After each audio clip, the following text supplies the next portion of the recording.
Saudara-saudari yang terkasih, Bapak Ibu umat yang terkasih, Shalom. Mungkin tidak asing bagi kita kisah tentang footprints, yakni jejak-jejak kaki di tepi pantai, yang kisahnya kurang lebih demikian. Ada seorang yang berjalan di tepi pantai dan dia melihat dua pasang kaki. Dan dia bertanya, saya berjalan di tepi pantai tapi ada dua jejak kaki.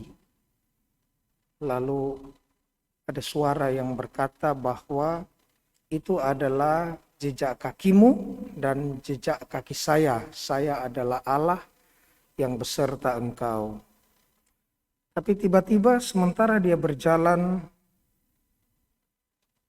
panas terik, dan dia melihat mengapa hanya ada satu jejak kaki. Dan suara itu berkata bahwa sekarang saya yang berjalan, itu bukan jejak kakimu. Dia menyangka bahwa Tuhan meninggalkan dia sendirian berjalan.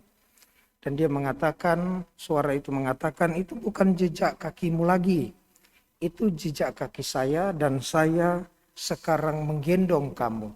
Makanya hanya ada satu pasang jejak kaki. Saudara-saudari yang terkasih, hari ini dalam bacaan Injil, ketika mendengar bagaimana keadaan para murid di tengah danau, Yesus tidak membiarkan mereka sendirian.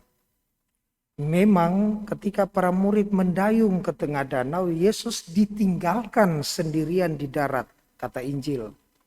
Karena dia pergi ke bukit untuk berdoa. Dan ternyata para murid yang mendayung mengalami kesulitan karena angin sakal yang begitu keras. Dan Yesus mengamati dan melihat para murid yang ada dalam kesulitan. Kira-kira jam 3 Yesus berjalan di atas air.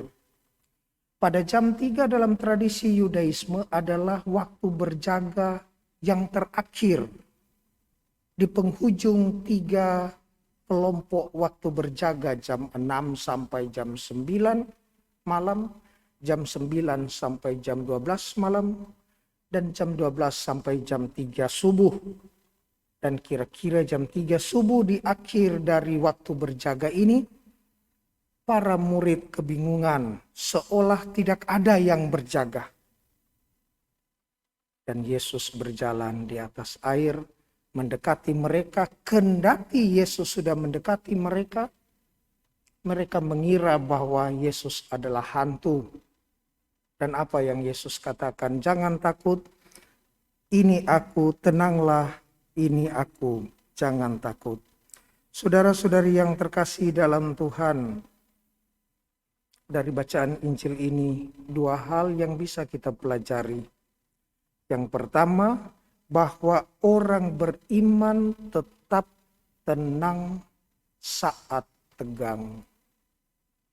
Kadangkala kepanikan, kekhawatiran, kegelisahan membuat orang beriman gampang goyang dalam menghadapi hal-hal yang mungkin dikira sebagai sesuatu yang gaib, sesuatu yang gaib, sesuatu yang sulit. Tidak mungkin mereka bisa mengatasi, tidak mungkin bisa mereka keluar dari persoalan-persoalan hidup.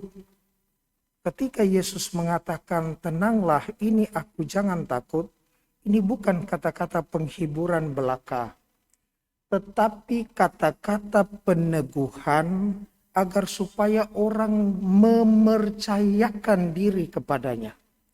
Bukan saja percaya kepada Yesus, tetapi mempercayakan diri kepadanya.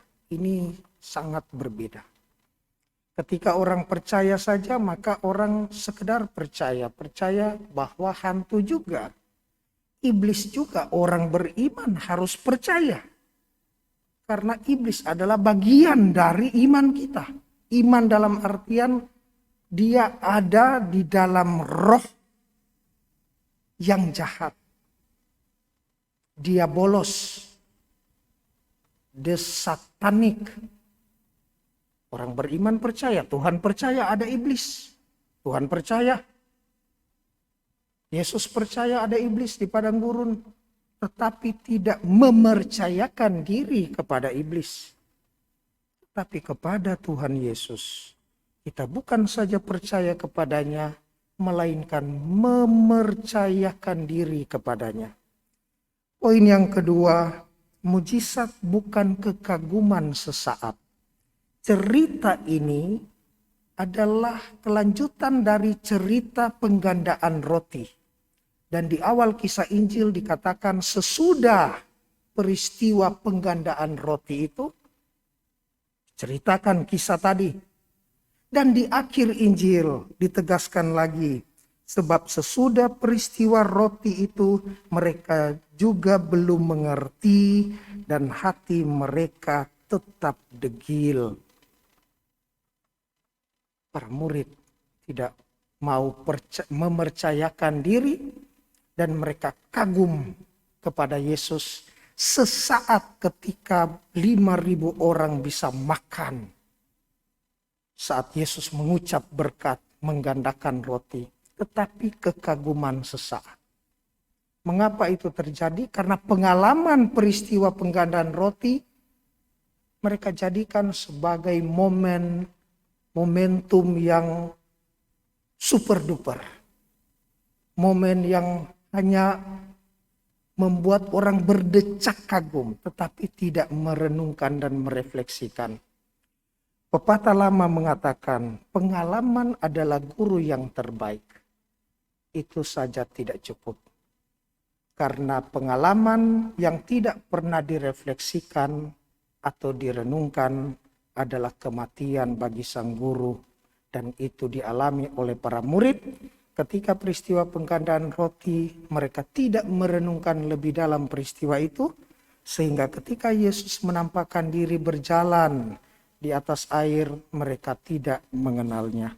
Saudara-saudari yang terkasih, semoga pengalaman-pengalaman di dalam kehidupan kita, baik mujizat-mujizat yang sederhana maupun pengalaman-pengalaman yang menggetarkan, mungkin mengkhawatirkan kita dalam persoalan-persoalan hidup, tidak serta-merta membawa iman kita semakin jauh dari Tuhan, melainkan semakin meneguhkan iman kepercayaan untuk memercayakan diri kita seutuhnya kepadanya. Semoga demikian.